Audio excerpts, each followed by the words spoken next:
Oke, kita lanjut tentang ini poin yang keempat, 5 dan 6. 4 dan 5 fokusnya kepada penafsirnya ya, yaitu kondisi penafsir untuk mempersiapkan membaca kitab suci, ya, mencari logoi yang ada di dalam kitab suci. Nah, tadi saya bilang untuk mencari logoi yang ada dalam kitab suci, maka nggak bisa langsung. Nafsir itu harus mempersiapkan diri. Karena yang dia hadapi ini adalah bukan sekedar teks, tapi teks yang mengandung logoi, yang berasal dari logos. Nah, oleh sebab itu, penafsir ini butuh persiapan. Nah, persiapannya apa? Dua, sis, baru nanti kontemplasi. Setelah praksis, memurnikan hati, dapat ini. Jadi sebutannya gini, praksis, oke, baru nanti kontemplasi. Nah, praksisnya apa? Praksis logo ini dengan memakai propos. Nah, ya, oke. Praksis logo ini. Lalu nanti kontemplasi logo ini. Lalu nanti membawa kita kepada praksis logo ini, kontemplasi logo ini, dan itu persiapannya yang penting adalah kondisinya. Dan itu butuh Roh Kudus. Ya, nah sekaligus nanti kita juga bahas langkah yang keenam, aporia juga. Oke, jadi dari buku ini, ya, monograf ini, kondisi penafsir, ketergantungan pada Roh Kudus, dan aporia, ya, merupakan pilar pilar apa? Pilar-pilar yang krusial yang memungkinkan seorang penafsir bergerak dari pemahaman literal menuju perjumpaan transformatif dengan sang logos. Ya, juga tadi. Nah, ketiganya saling terkait dan fundamental dalam hermeneutika spiritual ini. Kondisi penafsir yang pertama harus mengalami yang namanya katarsis dan prasis. Itu tadi. Kamu tidak bisa langsung mendapatkan logo kitab suci itu kalau kamu belum mengalami pemurnian hati atau katarsis dan praksis, ya, sebagai prasyarat. Nah, Saint Maximus secara radikal menolak gagasan bahwa pemahaman mendalam tentang kitab suci dapat dicapai hanya kecerdasan intelektual. Nah, ia menegaskan bahwa intelek manusia atau nous ketika masih terikat oleh hawa nafsu, pate, dan cinta diri, filotia, maka nous itu jadi tumpul, seperti pisau yang tumpul. Dan tidak mampu memotong, ya kan, kalau pisaunya tumpul. Nah, nous kita tuh tidak bisa memahami logosnya atau realitas ilahinya. Nah, oleh sebab itu, kondisi spiritual penafsir ini menjadi prasyaratnya atau persiapan yang fundamental. Apa saja? Ini, praksis dan katarsis. Praksis itu praktiknya. Inilah langkah pertama, satu perjuangan aktif untuk menguasai dan mentransformasi nafsu menjadi energi bagi kebajikan. Ya. Ini melibatkan ketaatan pada perintah Allah. Maka seorang penafsir itu nggak bisa ya hidup terus-menerus dalam dosa sementara dia jadi seorang pengkhotbah. Itu nggak akan bisa. Kamu pengkhotbah, khotbah setiap minggu, tapi Senin sampai Sabtu hidupmu tuh nggak ada ketaatannya, nggak ada praksisnya. Ini apa yang kamu sampaikan nanti nggak ada efeknya, nggak ada logos. Ya, ya karena kita nggak bisa dipisahkan kan dari kosmos kita dengan kita fungsi itu sama, bisa dipisah. Walaupun kamu pintar khotbah, tetapi kamu nggak ada praksisnya, ya itu percuma. Ya. Ini melibatkan ketaatan pada perintah Allah, pengembangan kasih, kerendahan hati, dan pengendalian diri. Tanpa praksis yang konsisten, intelek akan tetap diperbudak oleh cara pandang duniawi dan egois. Sini. Ya. Sehingga logos di dalam kitab suci dia memberitahu tentang praksis nggak? Ada. Ya kan? Di langkah ketujuh itu kan nanti ada praksisnya, moralnya. Praksis itu moralnya, apa yang harus dikerjakan. Di kitab suci ada. Berarti sama nggak dengan kita? Sama.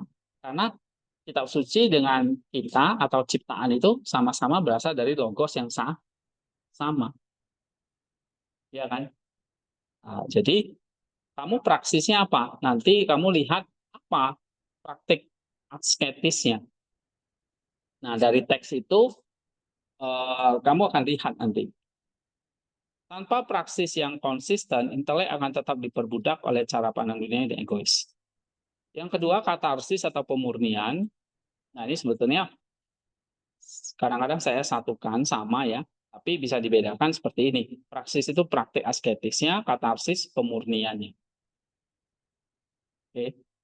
Nah, ini adalah buah dari praksis yang berhasil. Katarsis adalah proses pembersihan jiwa dan intelek dari noda dosa dan pengaruh nafsu. Jiwa yang telah dimurnikan dari karat nafsu akan mampu seperti cermin yang bersih, memantulkan cahaya ilahi, dan memahami logo yang tersembunyi dalam kitab suci. Hanya intelek yang murni yang dapat melakukan kontemplasi tanpa halang. Nah, waktu kamu mau menemukan logo ini, siapa yang menemukan logo ini? Ini kan menemukan logo dalam kitab suci itu kan nggak jatuh ke dalam. Tiba-tiba kamu kitab suci terus jatuh dari langit logonya gitu kan? Enggak kan? Kamu harus gali sendiri kan? Nah, itulah kamu harus punya akses supaya kamu bisa memahami logo yang tersembunyi dalam kitab suci. Tersembunyi nih. Jadi kamu mesti cari. Ada barang yang tersembunyi, kan kamu nggak langsung lihat. Ini tersembunyi. Ya kan? Berarti kamu mesti cari sembunyi di mana. Nah, itu logo yang tersembunyi dalam kitab suci. Nah, untuk mencarinya, kamu harus dengan mata intelek yang bersih, intelek yang terbebas dari dosa dan musuh. Ya, atau jiwa yang telah dimurnikan dari karat nafsu. Nah, ini jadi seperti cermin bersih, seperti memantulkan cahaya. Kamu cari sesuatu di tempat gelap, kamu perlu cahaya untuk menemukannya. Ya, jadi nanti intelek yang murni yang bisa melakukan kontemplasi. Kalau kamu sudah melakukan praksis di sini, maka kamu bisa melakukan namanya kontemplasi loh. Jadi, ketika udah persiapan di sini praksis, nah waktu kamu mengerjakan langkah 6 dan 7 ini kan fokusnya teks ya. Peranan penafsir di sini apa? Tafsirnya ngapain? Fokus teksnya kan, cari apa logosnya kan. Nah, maka di sini penafsir itu melakukan namanya apa? Kontem. Jadi waktu kamu mengerjakan poin ke-7 nanti, kamu eksegesis, itu kamu sedang melakukan kontemplasi.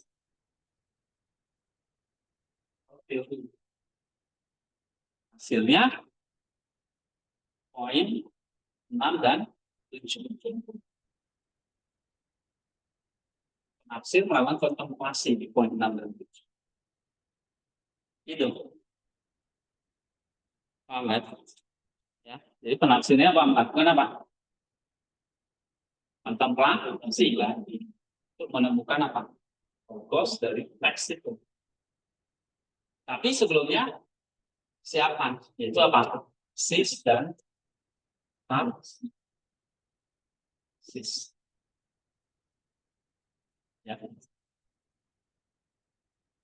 Oke, sekarang nggak hanya praksis katarsis, tapi kita bersinergi, ya, pada rahmat ilahi atau anugerah, tea karis, doa, melalui doa dan diberikan, dicurahkan oleh Roh Kudus.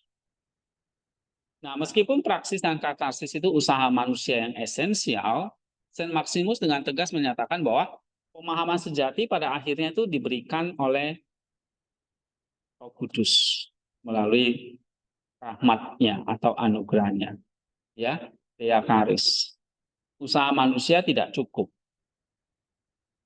tapi perlu pencerahan dari Roh Kudus, ya. Karena yang kamu hadapi ini adalah teks yang berasal dari logos. Nah, logos itu punya roh. Rohnya inilah nanti yang memberikan pencerahan kepada nus kita. Sehingga perlu sinergi di sini. Rahmat ilahi bekerja secara sinergis dengan kehendak bebas kita. Allah memberikan pencerahan sebanding dengan iman, usaha, dan keterbukaan hati penafsir. Jadi kalau kamu nggak ada iman, usaha, dan membuka hati, misalnya dalam doa, ya Roh Kudus nggak bekerja. Ya, karena apa? Karena Roh Kudus sudah tersedia rahmatnya. Tinggal kita nih mau menjemput atau enggak. Dalam pengertian bukan Roh Kudus tidak bekerja, itu dalam pengertian Roh Kudus menunggu kita karena bagian dia udah beres. Tinggal bagian kita, katarsis dan praksis. Paham tuh? Ya, bagian kita apa? Nah, Roh Kudus bagiannya apa? Mencurahkan rahmat ilahinya. Bagian dia sudah, rahmatnya selalu tersedia. Tinggal kita mau jemput atau enggak. Nah, cara jemputnya gimana? Ya kamu berdoa, berusaha, ya, mempersiapkan hatimu hidup dalam apa? Kemurnian, ya.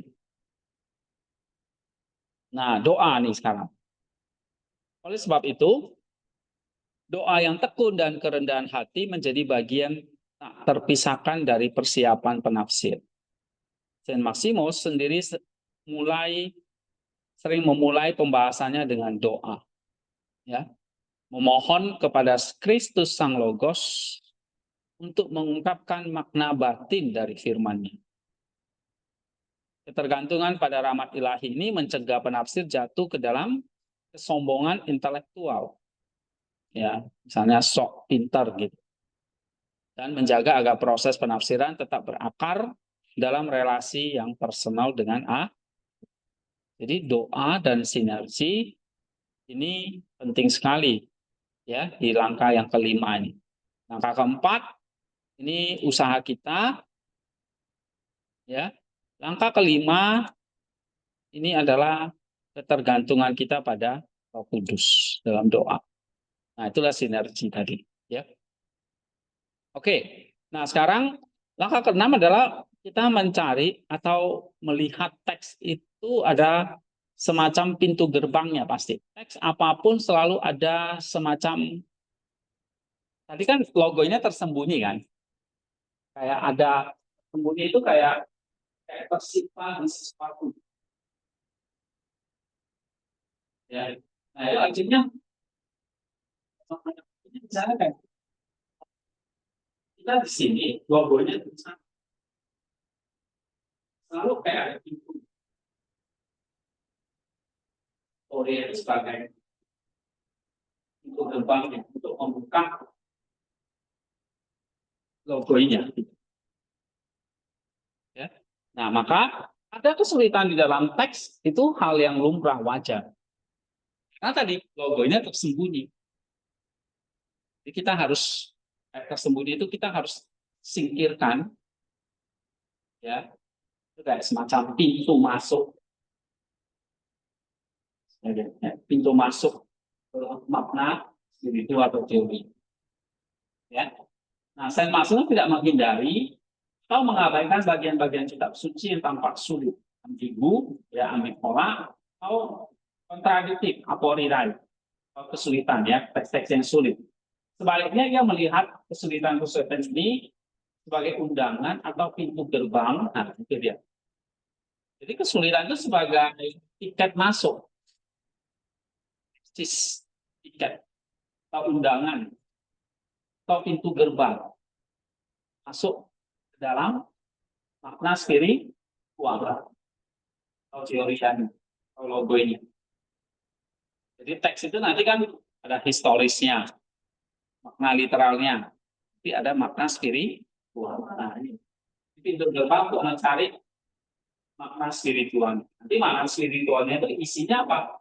Ya, logo dari teks itu. Ya. Nah, pintu gerbang untuk mencari teori yang lebih dalam. Oke. Nah, dalam teks itu kita lihat ya, menghadapi satu aporia, penafsir didorong untuk melakukan praksis kerendahan hati, berdoa, memohon pencerahan dan melakukan pemurnian. Oke, ini tadi sudah. Dengan demikian, kesulitan itu jadi kesempatan untuk pendalaman iman dan pemahaman. Jadi bukan jadi batu sandungan. Adalah ini teks ini sulit kita tinggalin enggak. Ini justru mendorong kita jadinya rendah hati, minta pencerahan dari Roh Kudus. Ya. Nah, teks-teks yang sulit itu juga sebagai satu apa? Bukan tanda kelemahan kitab suci, tapi bagian dari pendidikan ya, pedagogi ilahi.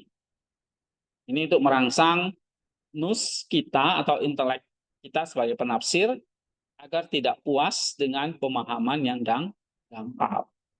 Kenapa kok baca Maximus itu sulit ya, dalam ya? Karena kita tidak hanya menafsir secara historis mengulang cerita gitu, tapi mencari apa makna di balik cerita itu. Nah, itu kan namanya teori ya, spiritual meaning-nya. Ya, kalau saya sering gambarkan dulu sarkik, noetik, nah noetiknya teorianya. Oke, baru psychic dan anagogik. Selalu ada pedagogi yang pasti dalam. Karena pengetahuan Allah itu kan tak terhingga ya, pasti sesuatu yang misteri dan dalam. Nah, itu yang kita ingin cari tahu. Sebetulnya Allah ingin ngajar apa sih gitu. Ya, ada yang misalnya nanti kita lihat kemarin saya kasih contoh tuh Hakim-Hakim 11 tentang ada yang ini nggak? Bagian Nasjar Yefta itu ya. Lalu yang terbunuh itu kan akhirnya anaknya sendiri. Tapi Allah izinkan itu. Kenapa ya? Itu hal yang sulit itu sebetulnya, nggak dimengerti. Nah, itu mengajarkan apa? Ada teorianya. Nih, Hakim-Hakim 11 nih. Nah, itu juga menarik ya. Oke, nah, ini tentang aporia. Apakah semua teks itu ada aporianya? Iya. Setiap teks ada aporianya. Karena aporia itu sebagai pintu gerbang menuju teori ya. Karena kan kita mau membaca teks itu nggak cuma dapat historisnya ya. Kamu baca teks itu harus mendapatkan apa? Makna teorianya atau makna batinianya, ya, spiritualnya. Nah, baru nanti dari situ kamu bisa menangkap itunya, praktiknya, praksisnya, ya. Nah, dari situ nanti membawa kita kepada teosis. Ini tentang Yefta, nanti eh, kamu tertarik bisa baca contohnya. Nah, itu mengatasi kesulitan atau aporiai sebagai pintu masuk makna spiritual. Nah, contoh-contoh ya. Misalnya saya ambil contoh terakhir yang belum siapa? Nomor tadi 10 udah ya. 11 Menara Babel ya. Oke, kisah Menara Babel. Coba punya siapa ini? Nah, baca Marsha. Kejadian 11 ayat 1 sampai 9. Coba kita buka. Kejadian 11 1 sampai 9. Adapun seluruh bumi satu bangsanya bersatu. Maka berangkatlah mereka ke sebelah timur dan menjumpai tanah datar di Palestina. Lalu tetaplah mereka di sana. Mereka berkata seorang kepada yang lain, marilah kita membuat batu bata dan membakarnya baik-baik. Lalu batu bata itulah dipakai mereka sebagai batu dan segala-gala sebagai tanah liat. Juga kata mereka, marilah kita dirikan bagi kita sebuah kota dengan sebuah menara yang puncaknya sampai ke langit. Dan marilah kita cari nama supaya kita jangan terserah ke seluruh bumi. Lalu turunlah Tuhan untuk melihat kota dan menara yang didirikan oleh anak-anak manusia itu. Dan dia berfirman, mereka ini satu bangsa dengan satu bahasa untuk semuanya. Ini barulah permulaan usaha mereka. Baik sekarang ataupun juga yang mereka rencanakan, tidak ada yang tidak akan dapat buat sana. Baiklah kita turun dan mengacau balaukan di sana bahasa mereka, yang mereka tidak mengerti lagi bahasa masing-masing. Demikianlah mereka diserahkan Tuhan dari situ ke seluruh bumi, dan mereka berhenti mendirikan kota itu. Itulah sebabnya sampai sekarang nama kota itu disebut Babel, karena disitulah dikacau balaukan Tuhan bahasa seluruh bumi, dan dari situlah mereka diserahkan Tuhan ke seluruh bumi. Oke, 9 ya. Nah, dari kejadian ini yang kamu mau uraikan, kondisi penafsir sebelum mempelajari teks, ya ini kondisi kita apa?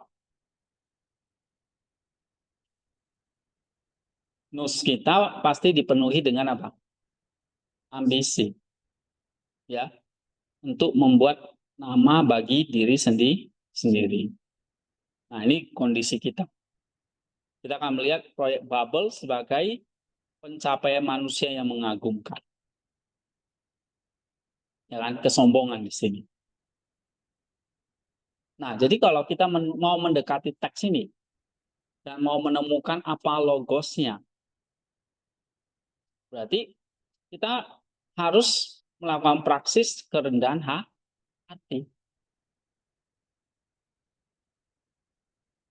Mengakui bahwa semua usaha yang berpusat pada ego adalah kesia-siaan. Nah, kita mau melakukan katarsis dari kesombongan kolektif dan individual.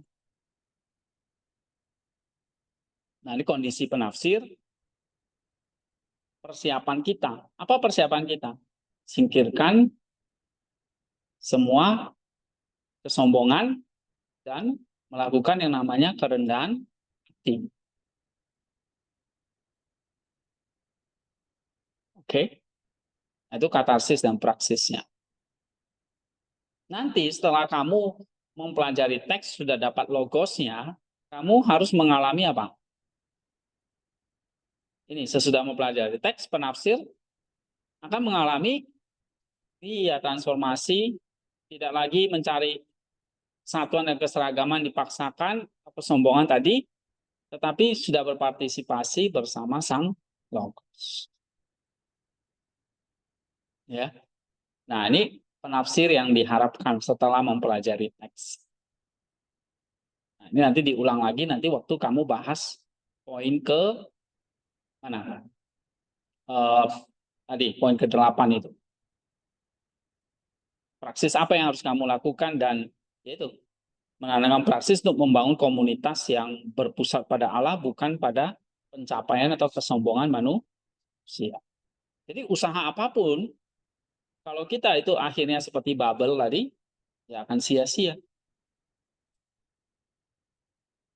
Nah, jadi penafsir itu praksisnya apa? Jelas di sini kerendahan hati. Sesudah mempelajari teks, ya membangun pelayanan misalnya ya, yang bukan pada fokus pada pencapaian pada manusia, tapi berpusat pada Allah. Nah, oleh sebab itu,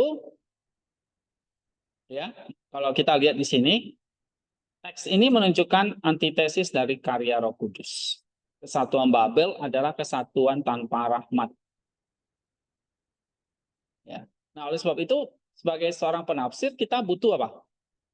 Karunia dari Roh Kudus. Ya. Nah, jadi penafsir di situ merindukan kesatuan sejati, berdoa memohon pencurahan Roh Kudus. Sedangkan di Babel itu justru antitesis dari karya Roh Kudus.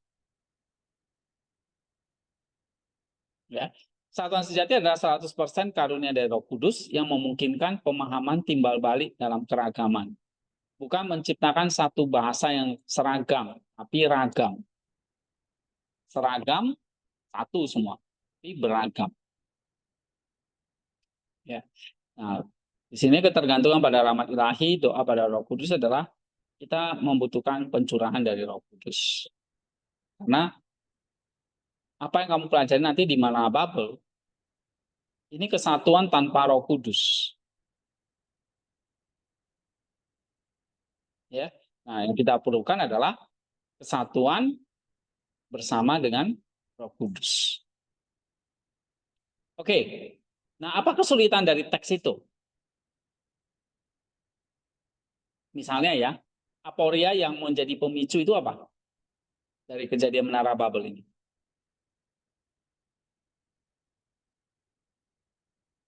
Kenapa Allah itu kan kasih dan kesatuan, justru iya mengacau balaukan satu bahasa itu. Iya kan? Menyebabkan perpecahan dan kekacauan. Nah, ini aporia nih yang kamu mesti jawab nanti. Ya, jawaban sementaranya adalah nih, pengenalan prinsip yang paradoks, setiap upaya manusia untuk menciptakan kesatuan yang terpisah dari Allah tadi, dari Roh Kudus, maka selalu akan berakhir pada perpecahan. Kesatuan adalah karunia, bukan pencapai.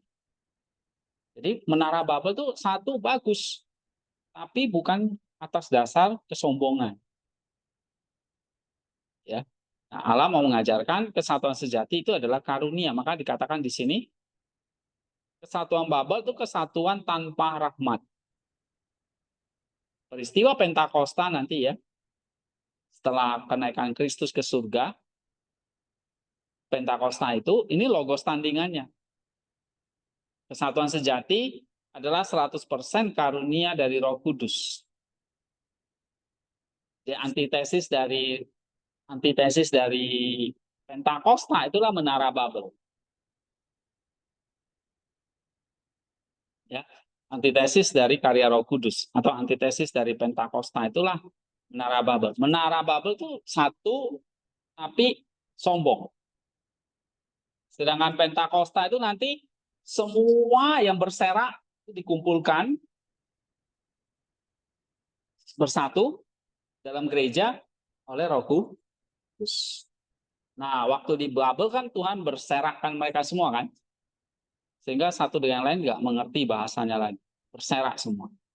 Dulunya berkumpul di satu menara itu, sekarang berserak memenuhi seluruh penjuru bumi. Nah, nanti Pentakosta, Roh Kudus itu menyatukan lagi. Jadi sebetulnya Allah ingin kesatuan, cuma bukan dengan usaha manusia, tapi pertolongan Roh Kudus. Maka ada Pentakosta. Nah, Pentakosta itu apa? Menyatukan dari berbagai bahasa kan. Dari Afrika, kalau kita baca Kisah Rasul itu kan. Dari Afrika, Yerusalem, Samaria, dari Asia, dari Eropa. Kirene itu dari Afrika, itu orang kulit hitam itu. Dari Arab, ya, dari Asia, dari Eropa. Itu semua berkumpul itu, berbagai macam bahasa. Lalu Tuhan kasih karunia berbahasa sehingga mereka bisa ngerti. Bahasanya tetap beda-beda, tapi bersatu dalam kasih itu mengenal Kristus itu. Nah, itu menarik peristiwa Pentakosta itu. Ya. Kisah Rasul pasal berapa itu? Pasal 2. Ya kan? Nah, itu antitesis dari Menara Babel. Menara Babel kan mau menciptakan satu bahasa kan? Tapi di Pentakosta itu berbagai macam bahasa yang sudah berserak tadi disatukan oleh Roh Kudus. Sehingga para rasul itu jadi ngerti. Padahal misalnya Petrus itu nggak ngerti bahasa Arab, tiba-tiba dia jadi ngerti. Nah, itu kesatuan karena pencurahan Roh Kudus. Nah, pertanyaan kesulitannya adalah kenapa Allah yang adalah kasih dan kesatuan tadi kok menyebabkan kekacauan di Menara Babel? Nah, itu pertanyaan yang nanti harus dijawab di poin 7 nanti. Maka nanti di poin 7 minggu depan kita belajar. Poin 7 itu adalah kamu mencari teoria dari landasan teologi tadi dan aporianya. Ya, minggu-minggu lalu kan kita udah bahas ya contoh-contohnya, kamu bisa lihat. Baru nanti puncaknya di dalam sintesis, alegoris, tipologis, kristosentris. Nah itu. Oke ya, paham di sini Marsnya? Oke, coba kita lihat kejadian 9 ini. Siapa? Nah, Ika. Ayat 20 dan 29 coba baca dulu teksnya. Kejadian 9 ayat 1. Lu menjadi petani yang mula-mula membuat kesulitan. Setelah ia minum anggur, mabuklah ia dan panjang dalam kemah. Maka Ham, bapa kanan itu, melihat aurat ayahnya, lalu menceritakannya kepada kedua saudaranya kedua. Sesudah itu, Sem dan Yafet mengambil sehelai kain dan menempatkannya pada lawan mereka.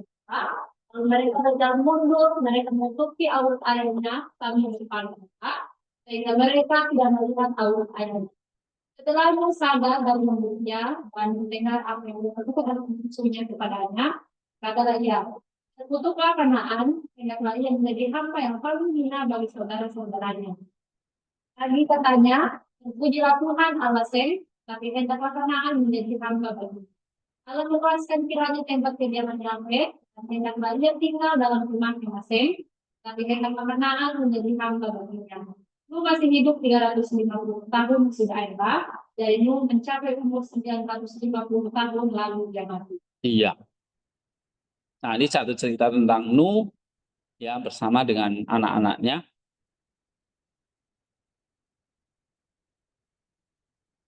Kondisi penafsir ya tetap kita mulai dari katarsis dan praksis. Nah, kalau kita lihat di sini ya, Ham ini adalah gambaran Nus yang sinis dan rasionalistik. Dia melihat ketelanjangan Nuh sebagai skandal atau kelemahan yang pantas diejek. Nah, kita sebagai penafsir itu mempersiapkan diri itu melakukan satu praksis hormat dan kerendahan hati. Menolak untuk menghakimi misteri yang tidak ia pahami dan memilih untuk menutupnya dengan iman. Nah, itu seperti yang dilakukan oleh Sem dan Yafet. Ya, praksis yang harus dilakukan apa? Hormat dan rendah hati.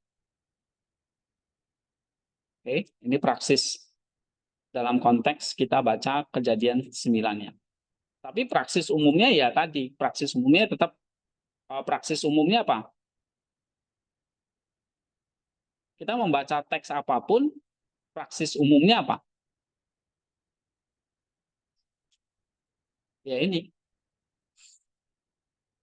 menjalani yang namanya ketaatan, kasih, pengendalian diri, pemurnian, gitu kan. Ini praksis umumnya.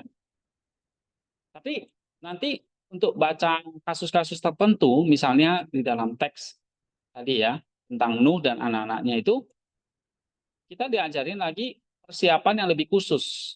Apa itu? Praksis hormat dan kerendahan hati, seperti Sem dan Yafet. Bukan sinis dan rasionalistik seperti Ham. Nah, ini praksis secara khususnya ya, secara khususnya. Nah, nanti setelah mempelajari teks, kita merenungkan konsekuensi dari dua sikap tersebut. Ya, sikap Sem dan Yafet itu beda dengan Ham. Ya, penafsir mengalami transformasi sikap terhadap misteri. Ia belajar bahwa ada hal-hal termasuk kelemahan dan figur otoritas atau paradoks dalam iman yang harus didekati dengan takjim, bukan dengan analisis dingin. Menanamkan praksis untuk berjalan mundur ketika berhadapan dengan misteri ilahi. Jadi waktu kita sesudah mempelajari teks itu ya, kita mengenali ya, ada hal-hal yang harus kita hormati dan rendah hati. Ya, bukan dengan justru sikap dingin, sinis, seperti HAM ini. Nah, itu praksis yang harus kita lakukan. Nah, untuk itu ya sebagai penafsir sekali lagi, tetap berdoa, memohon rahmat untuk memiliki nus beriman yang saleh seperti siapa? Sem dan Yafet. Bukan skandal seperti HAM itu. Ya, aporia yang muncul apa di situ? Misalnya, mengapa tindakan yang tampaknya sepele seperti melihat ketelanjangan jadi akibat kutukan yang begitu berat, ya kan? Melihat yang telanjang itu bisa jadi kutukan yang berat bagi generasi selanjutnya dari keturunan HAM itu. Kenapa kok bisa seperti itu? Nah, sikap kita terhadap misteri, baik kepada orang tua, pemimpin, maupun Allah, sikap kita ini ya, kalau kamu sinis seperti HAM tadi, atau kamu tidak hormat, maka praksisnya praksis hormat kan, atau kamu melecehkan orang tua, seperti HAM melecehkan ketelanjangan bapaknya telanjang, malah tertawa, malah sinis gitu kan. Harusnya ditutupi kan. Tapi malah sinis dan dilecehkan. Nah ini satu, malah diejek kan kalau dalam teks itu. Nah, ini satu hal yang tidak baik. Ya, melihat ketelanjangan itu sebagai skandal. Nah, kita bukan melihatnya sebagai skandal. Oke. Kalau Ham dan Yafet melihatnya mampu melampaui skandal. Sem dan Yafet. Tapi kalau Ham melecehkan. Melihat itu sebagai sikap yang melecehkan, tidak hormat. Nah, kenapa tindakan seperti itu bisa menyebabkan kutukan ya yang begitu berat bagi Ham? Karena tadi gini, logosnya adalah ini, prinsip. Logos apa yang mau diajarkan di situ? Prinsip bahwa sikap kita terhadap misteri, misalnya orang tua, pemimpin, Allah, punya konsekuensi ontologis yang dalam dan menentukan apakah kita menerima berkat atau kutuk. Nah, ini logos yang mau diajarkan. Ya, sikap kita terhadap misalnya ada hal-hal yang sebetulnya kita lihat ini skandal gitu ya. Tapi kita malah ombar-ambirkan seperti HAM itu, ini punya kita apa yang kita lakukan itu bisa mendatangkan kutuk. Misalnya kamu mencela orang tuamu, kamu menghina orang tuamu, kamu melecehkan dia. Misalnya mungkin dia udah tua, jelek, dia tidak bisa apa-apa. Nah, hati-hati loh. Kadang kita merasa masih muda, apalagi kaya, wah, melihat orang tua kita tuh nggak bisa apa-apa, terus kita lecehkan dan kita tidak hormati. Itu kita seperti HAM, ya kan? Nah, ini bisa mendatangkan apa? Konsekuensi ontologis yang dalam dan mendatangkan kutuk, bukan berkat. Jadi kenapa tindakan yang tampaknya sepele ya oleh HAM, dia melihat ketelanjangan, lalu dia melecehkan, ini skandal, itu bisa berakibat fatal. Karena ada satu logos yang Tuhan mau ajarkan bahwa kita harus bersikap hormat, ya, kita harus bersikap saleh, misteri kepada orang-orang yang lebih tua dari kita. Jangan melecehkan orang tua di sini, ataupun pemimpin kita. Ya, nah itu apalagi Allah gitu. Nah, ini nanti kesulitan itu kamu jawab nanti di ini ya. Oke. Ini contoh kejadian 9 ya. Nah, sekarang 13 kenaikan Elia. Ini juga menarik ya. 2 Raja-Raja 2 ayat 1 sampai 18. Siapa ini? Nenong ya. Coba baca ayatnya dulu biar yang lain paham. Bila saatnya tenda surga dalam ini badai, dia dan Elisa sedang berjalan dari Gilgal. Katakanlah dia kepada Elisa, saya tinggal di sini sebab Tuhan menunggu aku di Betel. Tapi Elisa menjawab, aku Tuhan yang hidup dan Dewi hidup sendiri. Ya, aku tidak akan meninggalkan engkau bergerak-gerak di Betel. Pada waktu itu keluarlah rombongan Nabi yang ada di Betel mendapatkan Elisa, lalu berkatalah mereka kepadanya, sudahkah engkau tahu bahwa pada hari ini Tuhanmu akan diambil dari padamu oleh Tuhan terangkat ke surga? Jawabnya, aku juga tahu. Dia bilang. Berkata Elisa kepadanya, hai Elisa, baiklah tinggal di sini, sebab Tuhan menyuruh aku ke Yeriko. Tapi jawabnya, ini Tuhan yang hidup dan demi hidupmu sendiri. Sesungguhnya aku tidak akan meninggalkan engkau. Sampailah mereka ke Yeriko. Pada waktu itu, mendekatlah rombongan Nabi yang ada di Yeriko kepada Elisa serta berkata kepadanya, sudahkah engkau tahu bahwa pada hari ini Tuhanmu akan diambil daripadamu oleh Tuhan terangkat ke surga? Jawabnya, aku juga tahu. Dia bilang. Berkatalah Elia kepadanya, baiklah tinggal di sini, sebab Tuhan menyuruh aku ke Sungai Yordan. Jawabnya, demi Tuhan yang hidup dan demi hidupmu sendiri, sesungguhnya aku tidak akan meninggalkan engkau. Lalu berjalanlah kepadanya, keduanya. 50 orang dari rombongan Nabi itu ikut berjalan, tetapi mereka berdiri memandang dari jauh. Ketika keduanya berdiri di tepi Sungai Yordan, lalu dia mengambil jubahnya, kulungnya dipukulkannya di atas air itu, bahkan terbagilah air itu ke sebelah sini dan sebelah sana, ketika menyeberanglah keduanya dengan berjalan di atas tanah yang kering. Dan sesudah mereka sampai di seberang, berkata dia kepada Elisa, mintalah apa yang hendak kulakukan kepadamu sebelum aku berangkat daripadamu. Jawab Elisa, biarlah kiranya aku mendapat 2 bagian dari rohmu. Berkatalah Elia, yang kau minta itu adalah surga, tetapi jika engkau dapat melihat aku berangkat daripadamu, akan terjadilah kepadamu seperti yang demikian, dan jika tidak akan terjadi. Sedang mereka berjalan terus sambil berkata-kata, tiba-tiba datanglah kereta berapi dengan kuda berapi memisahkan keduanya, lalu naiklah Elia ke surga dalam angin badai. Ketika Elisa melihat itu, maka berteriaklah ia, Bapakku, kereta Israel dan orang-orangnya yang berkuda. Kemudian tidak dilihatnya lagi, lalu diredupkannya pakaian dan digoyangkannya menjadi 2 goyang-goyangan.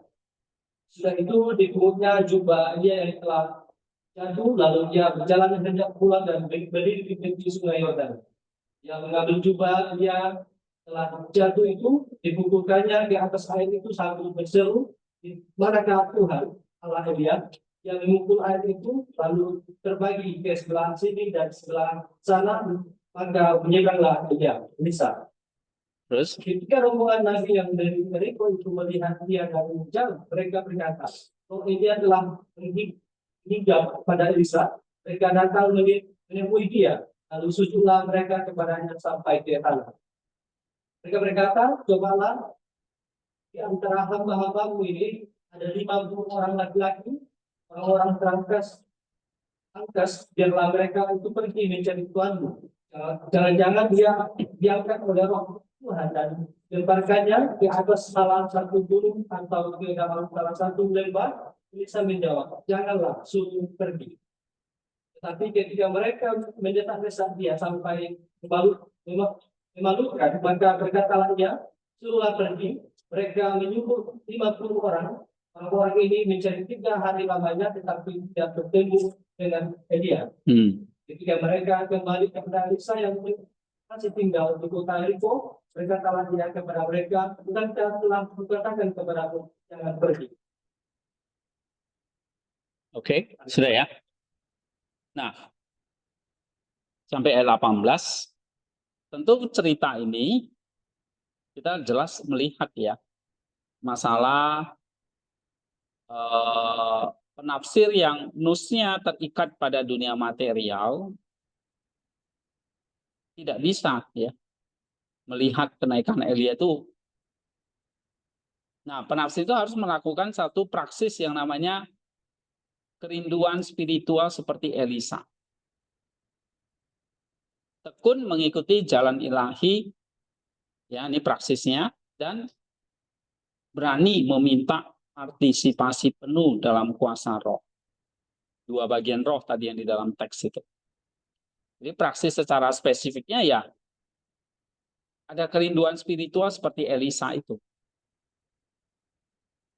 Nah, setelah mempelajari teks ya, setelah merenungkan kenaikan Elia, penafsir mengalami transformasi harapan. Ya, sehingga kita melihat bahwa takdir akhir manusia itu bukan kuburan tapi kemuliaan. Seperti Elia yang dimuliakan.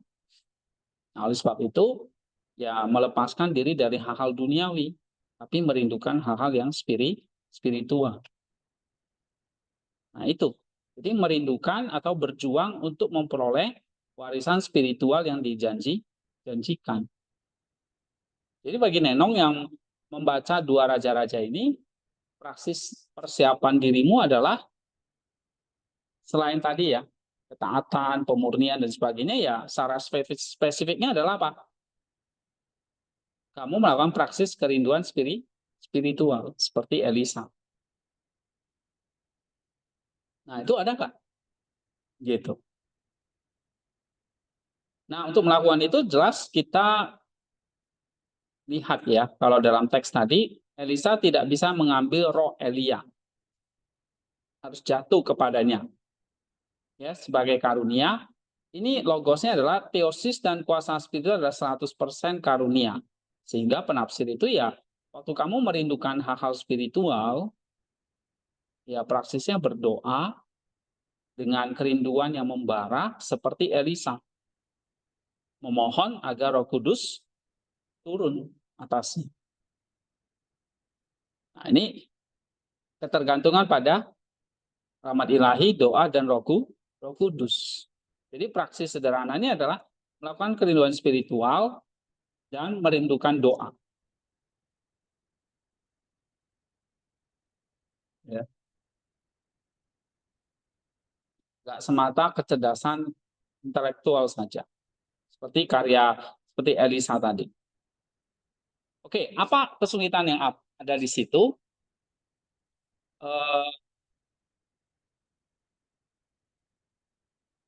Misalnya satu pertanyaan yang jadi pemicu itu apa? Kok tubuh fisik Elia bisa naik ke surga, ya kan? Benar nggak? Berarti sudah ada kenaikan dong sebelum Kristus. Henok kan juga begitu ya, terangkat hidup-hidup. Seperti Elia. Bagaimana mungkin seorang manusia yang masih hidup nih dengan tubuh fisik bisa naik ke surga? Jalan buntu kan bagi segala ilmu ya, fisika misalnya. Nah, tapi bagi Maximus, ini pintu gerbang anagogis yang sempurna. Ya. Nanti kamu cari apa prinsip logosnya. Nanti kamu dapat di sini. Melalui rahmat, kodrat manusia dapat sepenuhnya ditransformasi. Ya, diangkat melampaui hukum alam tadi, fisika tadi, untuk berpartisipasi dalam kehidupan ilahi. Jadi kehidupan atau kenaikan Elia ini seperti ikon dari tujuan akhir kita.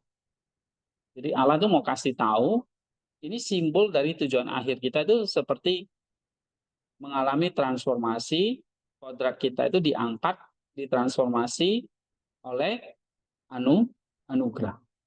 Jadi kita mengalami teosis, menjadi serupa Allah, serupa Kristus oleh anugerah. Nah, itu sudah lihat kesaksiannya Elia.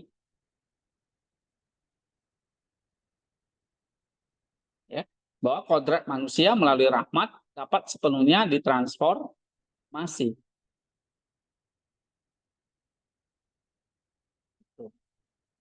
Itu jawabannya dengan pertanyaan tadi.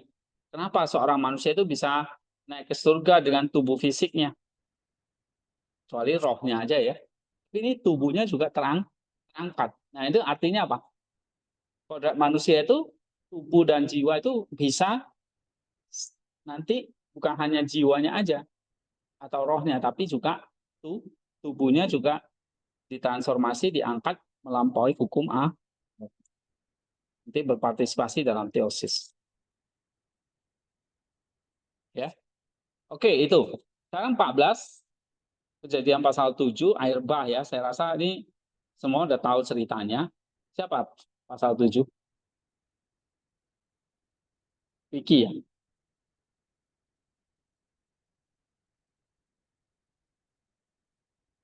Kamu lupa sih?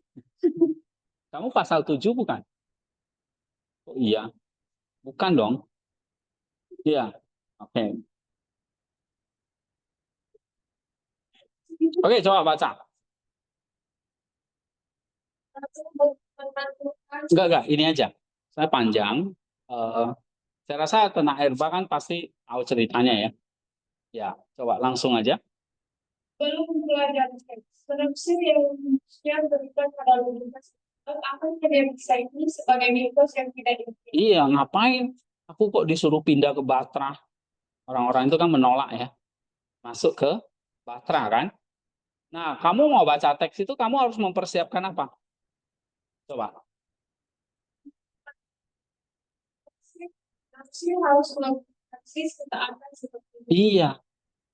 Jadi kalau Viking suka memberontak, melawan, tidak taat ya nggak bisa baca Kejadian 7. Harus ada praksis ketaatan seperti Nuh. Terus?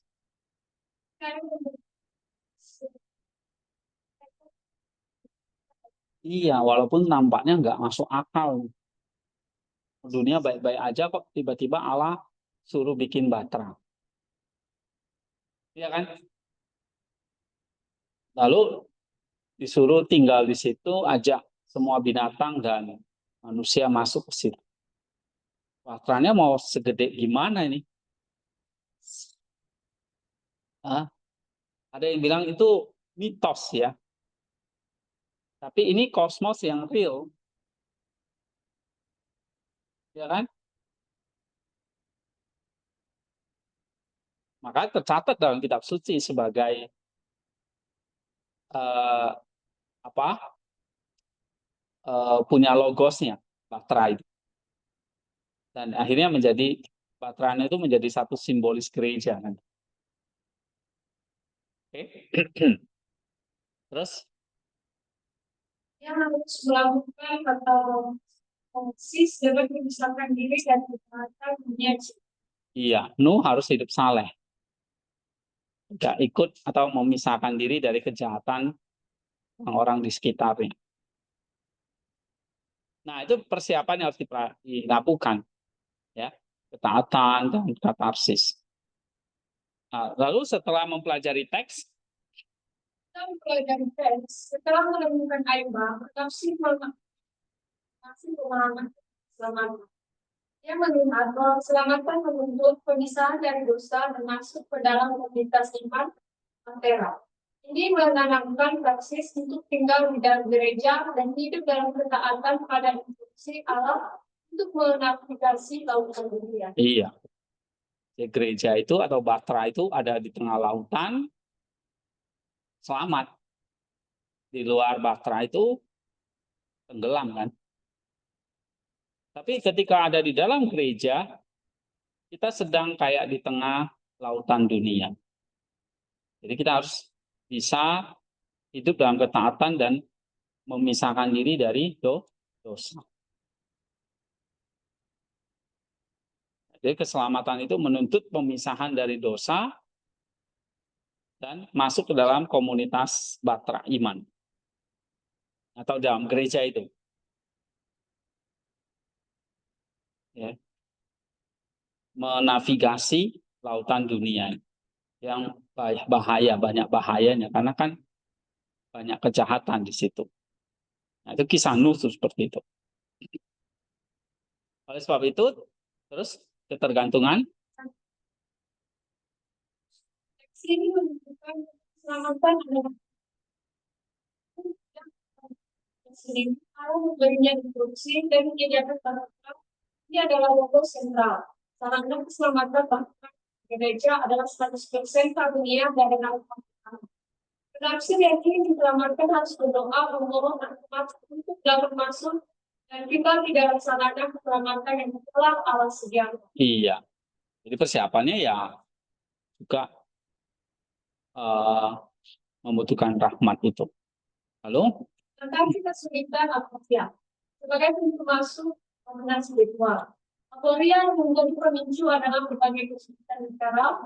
Bagaimana semua spesies hewan bisa muat? Dari mana datangnya semua ada? pertanyaan, nah mungkin ya semua spesies hewan itu bisa muat dalam satu batra itu.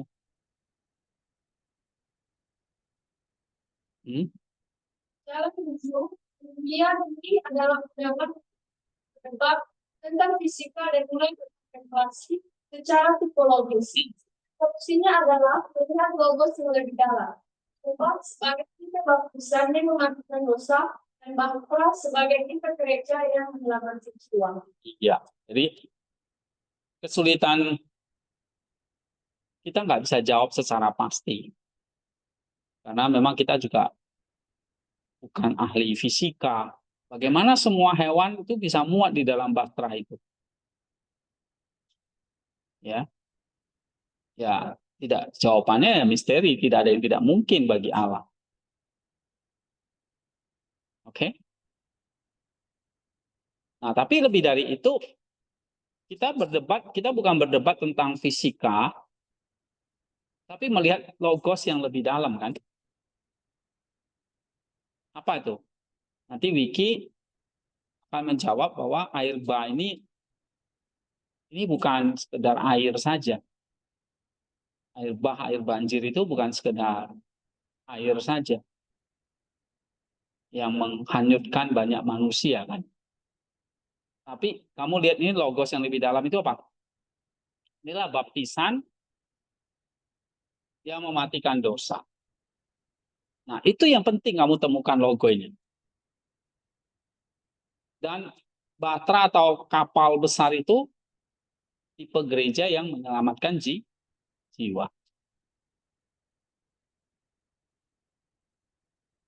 Ya, nah itu caranya mengatasi kesulitannya itu seperti itu. Kesulitan menjadi pintu masuk untuk melihat logos yang lebih dalam. Air itu bukan sekedar membunuh manusia, ya kan Allah itu kayak mencipta ulang kan. Akhirnya hanya keluarga Nuh yang selamat, ya kan. Semua manusianya mati. Nah, kita melihatnya itu seperti nanti ada satu tipe yang akan datang, ada baptisan, kita dicelupkan ke dalam air, itu untuk mematikan dosa. Jadi air bah kalau dalam perjanjian lama itu membunuh manusia. Ini adalah satu gambaran dari perjanjian baru, bahwa nanti ada baptisan yang membunuh dosa. Jadi dibalik gitu. Paham nggak? Kalau di perjanjian lama air itu membunuh manusia. Perjanjian baru kamu dilahirkan dari air dan roh. Nah, air itulah yang nanti kamu dibaptis mematikan dosa. Dan harus di dalam batra. Kamu kalau di luar batra, mati tenggelam di lautan. Nah, artinya di dalam gereja yang menyelamatkan jiwa kita. Oke, nah ini menarik ya cerita tentang Nuh itu atau air bah ini. Semua pakai ini PCCS ya, melihat aporia atau logonya itu. Alat bantunya nanti tafsiran dari Bapak Gereja. Ya. Nah, ini aporianya sebetulnya ini ya, penting. Dari mana datangnya semua air itu? Ya dari Allah. Kita nggak bisa tahu dari mana. Kan hujan terus kan? Gitu. Nah, itu memungkinkan. Tapi kita melihatnya bukan masalah secara historis doang ya. Tapi kita lihat teorianya atau logosnya bahwa air bah itu baptisan, bahtera itu gereja. Itu ya. Lalu yang menarik Kejadian 38 siapa? Yehuda dan oh salah ya. Oke. Oh Kejadian 28 ya. Saya pikir tentang Yehuda dan Tamar. Oke, nanti diperbaiki lagi. Nah, tentang Yehuda dan Tamar kan udah tahu ceritanya juga ya.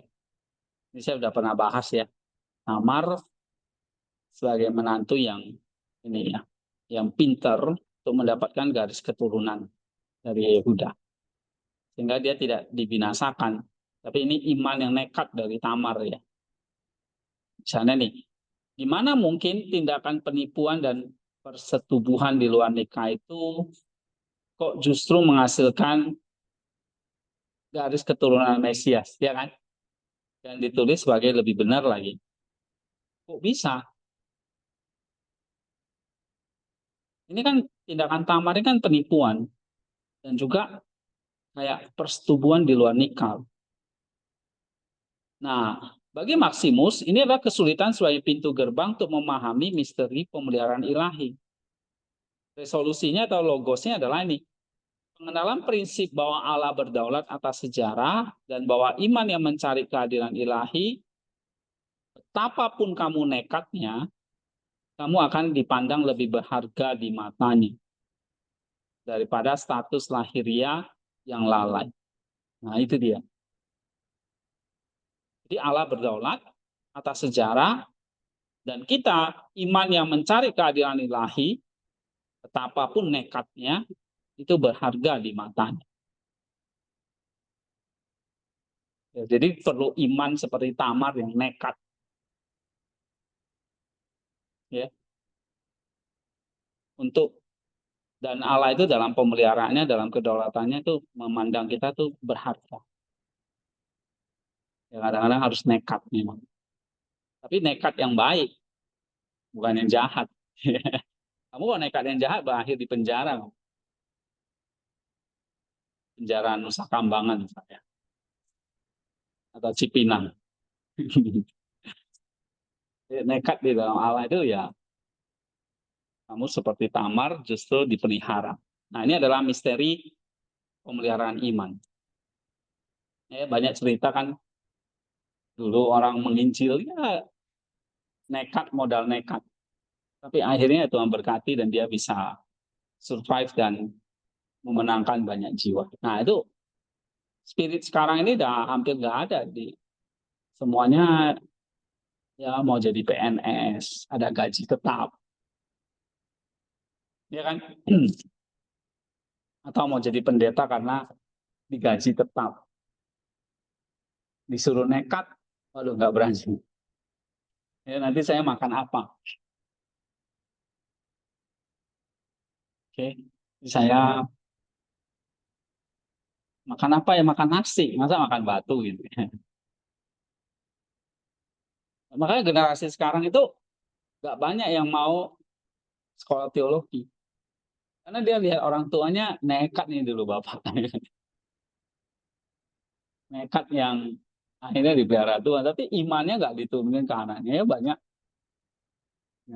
yang apa yang nggak berani gitu ya. Yang lebih memilih yang aman. Ya ini teologi, jurusan teologi seperti kita ini jurusan yang nekat. Yang kita belajarnya ya bukan tentang ekonomi, bukan tentang teknik, ya yang sekarang dunia lagi banyak butuhin gitu. Kita justru belajarnya teologi yang orang akan melihat ini lulusan yang nekat, tidak favorit gitu. Ya kan? Gitu. Ya 40%, kalau ini terakhir di grup itu ada bulan lalu lah sempat dibahas tuh, lulusan STH ya, teologi maksudnya, dan PAK itu 40% kalau tidak salah itu pengangguran. Udah STH. Tapi nggak terserap di dunia gereja, dunia pelayanan, ya akhirnya nganggur dan ya kembali ke kampung dan nggak ngapa-ngapain, dan banyak yang akhirnya kerjanya serabutan dan sekunder. Ya maksudnya kerjanya nggak sesuai ininya. Iya. Dan pengangguran yang lebih parah. Ya. Nah kalau belajar tentang tamar ini coba ya direnungkan dengan logosnya ini. Kadang kita mesti nekat. Ya.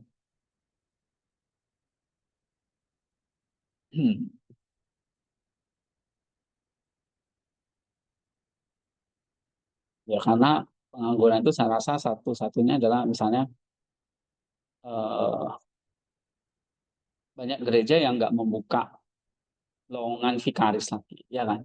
Karena banyak lulusan, jangankan teologi ya, lulusan ekonomi sekarang apa, orang yang mencari kerja itu banyak sekali. Job fair itu di Purwokerto itu begitu dibuka, wah serbu penuh semua. Banyak pengangguran dari. Ya. Maka kalau kayak kalian tuh nanti lulus, terus langsung ada dikasih tempat pelayanan, syukurin dulu. Ya, kalau enggak, kamu akan kembali, dan kalau enggak ada skill, enggak ada kenekatan, ya kita cuma hanya eh, bisa lamar sana sini dan nunggu panggilan. Gitu. Nah, misalnya kalau di sinode kali itu kan jelas masih ditutup. Jadi mau lamar apa gitu, ya kan? Di ONKP kapan dibuka? Tahun depan mungkin, atau 2 tahun lagi. Ya. Padahal tuh ya Kalimantan dimanapun tuh butuh hamba-hamba Tuhan yang nekat, yang maksudnya yang nggak ada gajinya, tapi ya nekat melayani di situ. Kayak Pak siapa itu dulu Pak Tokmen, gerejanya ditinggalkan sama hamba Tuhannya karena nggak ada jemaat, dan tapi bangunannya udah ada apa lah ya, jelek, ya berani ke situ, ya modal nekat lah. Tuhan pelihara kan melalui banyak orang tuh, ada yang isi banyak si persembahan dan sebagainya, dia bisa bangun sampai sekarang, dia bisa, ya dia kerja juga ya di sawit, tanam jengkol, ternak ayam, tahu kan ceritanya Topman itu, alumni namanya Topman, itu sering muncul di Facebook, dia yang ngajar sekolah minggu, dia yang khotbah, dia yang eh, ya itu di hidup di pedesaan seperti itu ya, di mana di Kalimantan Barat. Tapi berapa persen lah itu yang seperti itu. Umumnya lulusan kita ya ya sudah. Nanti kalian selesai ikatan dinas, balik ke kampung, hihi dulu sebentar. Habis itu bingung mau ngapain, masuk sawah. Kalau enggak kawin, beranak cucu lah yang bertambah banyak. Ya, ya nasib lebih baik Jakarta dapat kerjaan, tapi jadi tukang koperasi. Nah, itu sebenarnya miris ya. Ya, tapi daripada nganggur, tapi ada yang nekat ya. Misalnya gereja ini keras gitu, kasih honornya juga dikit, nggak apa-apa, berani, tapi bisa sekolah S2 dan lulus loh. Nah, alumni kita itu di Semarang, ya kan, pelayanan di situ sambil sekolah S2-nya lulus gitu. Nah, daripada di kampung, mesti kadang-kadang ya hal-hal Tuhan buka jalan itu ya nekat lah. Nah, ini unsur kenekatan itu seperti Tamar itu ada gitu ya. Saya dulu juga waktu saya kuliah S1,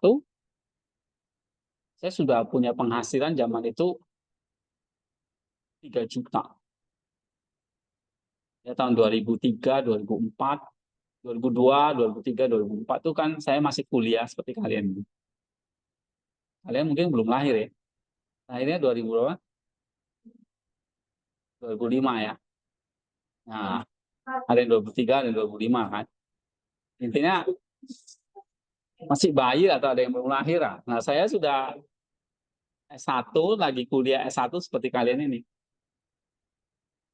Ya, dimana saya mengajar itu zaman itu ya 25 tahun yang lalu itu penghasilan 3 juta itu kan udah gede, bahkan sampai 4. Udah gede sekali. Mungkin sekarang itu udah kayak penghasilan di atas 20-30 juta sekarang. Ya, katakanlah inflasi 5% aja tiap tahun itu dikalikan aja udah berapa. Nah, anggaplah seperti sekarang mungkin 30 lah, 30 juta zaman itu. Saya punya penghasilan 3 juta. Ya, udah gede. Tapi saya nekat ambil S2-nya bukan itu, pindah ke teologi. Ya, S1 saya bukan teologi, S2-nya baru teologi. Nah, nekat pindah ke Jakarta. Ya, melepasin semua itu ya dan nekat pergi ke Jakarta membawa semua barang saya. Padahal saya belum diterima di sekolah itu. Ya, tapi karena Medan Jakarta kan kalau PP lagi, pulang lagi ambil pakaian gitu ya. Waduh, tiket lagi kan gitu. Ya udah nekat aja bawa semua. Sampai orang itu bingung loh, kayak pede banget nih udah diterima ya, padahal masih harus wawancara, tes tertulis di sekolah itu. Ya nekat tadi. Ya, pokoknya saya berangkat, terima enggak ya pulang lagi gitu. Nah, saya dulu ngajarnya tuh les ya, banyak anak-anak yang saya ajarin. Saya belum berani bilang gitu. Saya nggak bilang sama mereka kalau saya akan berhenti gitu. Karena saya takut juga. Kalau saya bilang berhenti, nanti di Jakarta nggak diterima gini. Gitu. Lalu saya nekat pergi, apapun yang terjadi. Ya, akhirnya keterima. Ya udah, nggak jadi balik. Ya, kalau nggak keterima ya mungkin saya nggak akan sekolah teologi dan mungkin nggak di sini gitu. Ya, jadi ya kadang-kadang kita harus nekat. Dan sekolah di Jakarta dulu kan bayarnya mahal. Nah, saya mencoba ya pokoknya kalau diterima nanti masalah bayar baru pikirkan belakangan gitu. Coba ya Tuhan buka jalan lah ya. Gereja saya yang di Medan itu walaupun gereja itu lagi pecah ya, lagi ribut gitu. Tapi sinodenya tetap membantu. Ngirim uang asrama, bahkan dikasih uang saku. Ya, waktu itu zaman itu uang asrama aja udah 750.000. Uang komputer segala macam itu 100.000. Jadi kebutuhan mungkin 1 bulan 1 juta. Tahun 2004, 2004, 2005. 2005 lah ya, saya masuk di Reform itu 2005 Januari.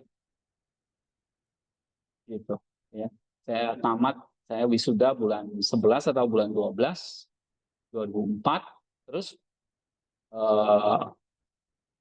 Januari 2005 saya ambil MDiv-nya. Ya itu nekat aja, ya. Nggak ada sponsor, belum tentu ada sponsor, belum tentu diterima, nekat pergi. Nah, dari situlah hidupnya jadi turning point-nya di situ. Kalau dulu misalnya saya nggak sekolah teologi, ya mungkin saya nggak tahu jadi apa. Kalau saya ya mungkin hanya jadi, ya mungkin nggak ngerti lah ya. Tapi Tuhan ubahkan uh, kamu jadi hamba Tuhan. Gitu. Ya.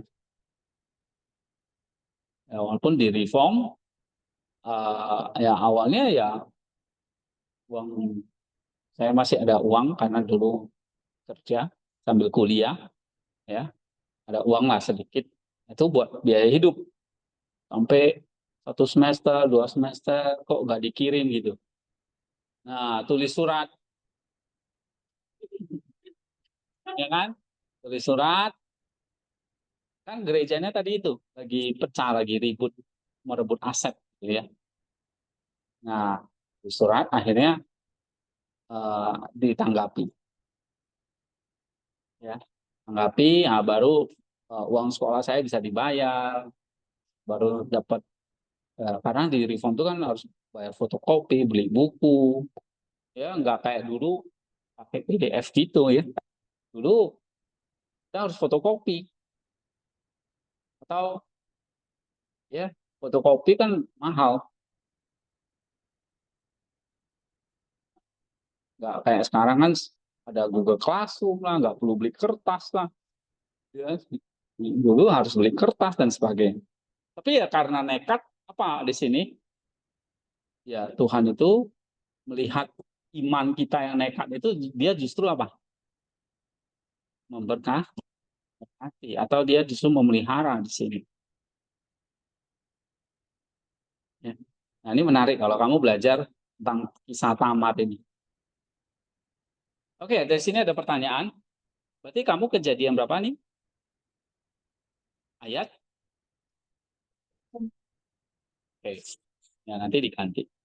Oke, ada pertanyaan lain? Kalau nggak ada, kita akan selesai. Nah, kalian eh, nanti saya share ini, ya. Untuk minggu ini berarti kamu selesaikan mana? 3, 4, 5, ya. Nah, minggu depan kamu selesaikan 6. eh, Sebetulnya 6 itu gampang sih ya, cari teks-teks yang sulit. 7 itu yang paling sulit. Karena 7 di situlah inti penafsiran kitanya itu di poin 7-nya. 4 lapisan itu kamu harus uraikan semua. Ya, 4 lapisan makna. Oke, nanti saya bantu, tapi tidak bisa sempurna karena pasti saya hanya garis-garis besar. Kamu akan tambahkan, nambahin, ya di situ. Tapi ini sebagai panduan aja. Ya, kamu bisa ubah kalau ada yang tidak pas, atau kamu bisa tambahin. Begitu prinsipnya. Ya. Nah, minggu depan kita akan bahas poin yang ke-7. Jadi saya akan bikin semampu saya. Ya, kalau nggak selesai, mungkin beberapa contoh, nanti sambung lagi contoh-contoh dari kalian. Tapi ya kalian juga mulai kerjakan ya untuk minggu depan poin 6 dan 7. Minggu ini 3, 4, 5. Nah, itu diselesaikan. Nah, minggu depan kalian kerjakan poin 6 ini ada contohnya ya. Dan kerjakan poin 7. Poin 7 itu banyak ya. Paling tidak historisnya. Oke. Historianya mesti selesai. Saya nanti baru bisa ini nggak boleh lompat ya. Harus dari historis dulu, baru spiritual atau teorianya. Oke, baru nanti ke praktis atau moralnya, baru anagogis. Nah itu. Jadi kalau poin 7 selesai, ini sebetulnya sudah, ya, paper kalian itu sebenarnya separuh udah selesai gitu. Ya. Oke, kita sampai di sini. berdoa. Salah. Christoph berdoa.